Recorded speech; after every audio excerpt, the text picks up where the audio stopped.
Picture this: a king so desperate to avoid his own wife that on Coronation Day, he has guards physically bar her from entering Westminster Abbey. A man who secretly married one woman, legally married another he couldn't stand, and romanced dozens more in between. This is the story of George IV, a king whose love life was so catastrophic, it nearly brought down the British monarchy.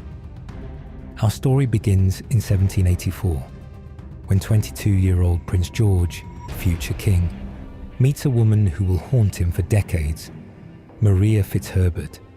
She's beautiful, she's sophisticated, and she has one enormous problem. She's Catholic.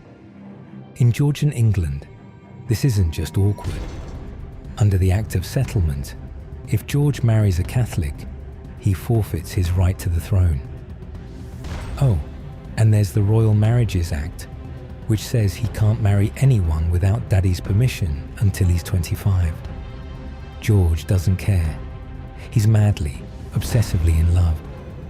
When Maria refuses his advances, the prince literally stabs himself, or at least stages an incredibly dramatic fake suicide attempt, collapsing in a bloody heap to manipulate her into accepting his proposal. It works. Maria, convinced he'll actually die without her, agrees to marry him. On December 15, 1785, in Maria's drawing room, they hold a secret ceremony. It's illegal. It's unconstitutional. It's absolutely invalid in every possible way. But George considers himself married, and more importantly, he's happy, for a while. Fast forward 10 years. George is drowning in debt. We're talking over $600,000, an astronomical sum. Parliament agrees to bail him out on one condition. He has to get properly married, to someone Protestant, someone approved by the king. Enter Princess Caroline of Brunswick, George's first cousin. They've never met, but that's never stopped a royal marriage before. It should have. When George first sees Caroline, he recoils, turns to his friend, and demands a glass of brandy. According to some accounts, Caroline isn't exactly fresh from her journey. Her hygiene is questionable. Her manners are worse.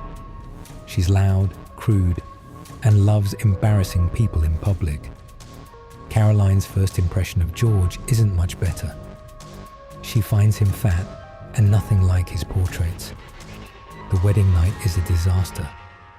George is so drunk he passes out in the fireplace. He claims he only managed to fulfill his marital duties 3 times total. Once on the wedding night and twice the next morning, because, as he put it, he needed to secure an heir and a spare. 9 months later, Princess Charlotte is born. George never sleeps with Caroline again. Within a year, they're living separately. Within 3 years, they're not speaking. The hatred is mutual and spectacular. Caroline starts hosting wild parties, possibly taking lovers, and generally behaving in ways designed to mortify her husband. George retaliates by cutting off her funds, restricting her access to their daughter, and eventually trying to prove she's an adulteress. All while Maria Fitzherbert, his real wife, watches from the sidelines.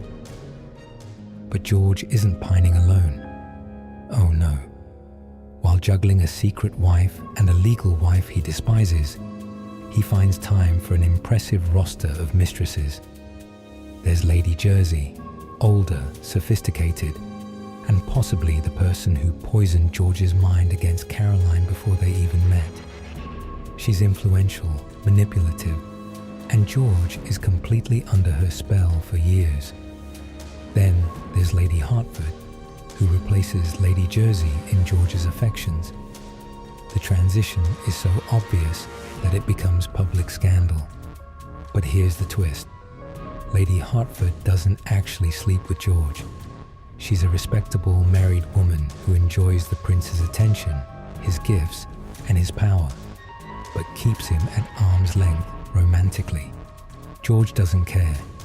He's just happy to have someone who'll listen to his problems.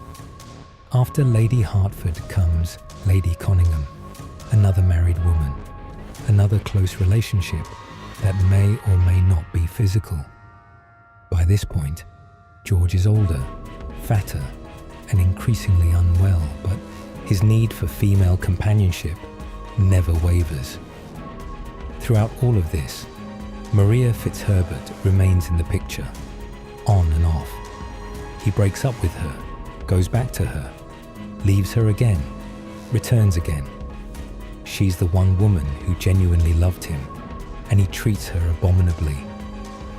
In 1820, George's father finally dies, and the Prince Regent becomes King George IV. He has one priority: divorce Caroline and prevent her from becoming queen. There's just one problem. Caroline has been living in Italy, traveling Europe, and allegedly having affairs. But George has been doing the same thing in England for decades. When he demands Parliament investigate Caroline's adultery, she demands the same scrutiny of his behaviour. The resulting trial becomes a media circus. The Pains and Penalties Bill drags Britain through weeks of testimony about Caroline's alleged affair with an Italian servant named Bartolomeo Pergami. Witnesses describe them sharing bedrooms, appearing together in states of undress, and generally behaving as lovers. But the public doesn't care about Caroline's guilt. They care about George's hypocrisy. Political cartoons savage him. Songs mock him. The people of England, fed up with their king's extravagance and infidelity, rally around Caroline. The bill passes in the House of Lords, but by such a narrow margin that it's abandoned rather than sent to the Commons. Caroline wins the PR battle, even if the verdict is murky.